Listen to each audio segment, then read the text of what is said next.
à la session de Poitiers où vous avez accepté de témoigner au sujet du message de Jésus donné dans cette maison à sœur Josefa Menendez. Vous avez pris connaissance du livre de l'appel à l'amour il y a 2 ans. Voulez-vous nous dire, pour tous ceux qui fréquentent l'internaute, ce que vous relevez d'essentiel dans ce message, ce qui vous a frappé particulièrement? J'ai été invité il y a 2 ans à étudier le livre L'appel à l'amour en tant que théologien. Je suis et ne suis que théologien. Et c'est dans cet appel à l'amour que j'ai essayé de m'imprégner de tout ce qui a été dit par notre Seigneur Jésus-Christ à sœur Josefa, et à essayer d'en pénétrer le sens profond. Et je n'ai rien à révéler de nouveau sur ce sujet.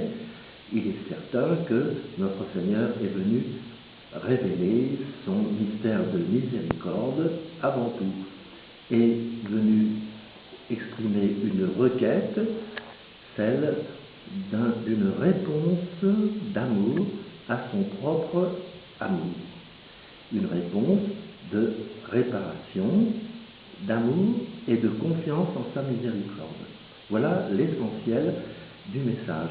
Et c'est cela que j'ai essayé d'approfondir et de relier à ce qui a toujours été la doctrine catholique explicitée par l'Église à partir de la révélation publique du Nouveau Testament, sachant que toute révélation privée, dont fait partie la révélation faite à sœur Josefa, toute révélation privée est un prolongement, un rappel, une explicitation de la révélation publique.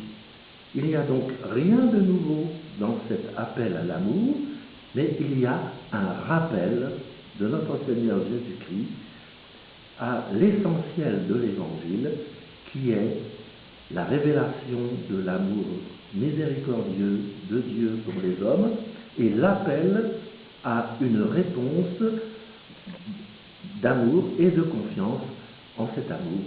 Et c'est ce qu'exprimait Saint Jean dans sa première épître en disant « Nous avons reconnu l'amour que Dieu a pour nous et nous y avons cru. » Bien, merci beaucoup Père, vous nous rappelez l'essentiel. Les participants à cette session vous sont reconnaissants d'avoir quitté votre monastère pour nous parler de l'amour du cœur de Jésus. Merci beaucoup.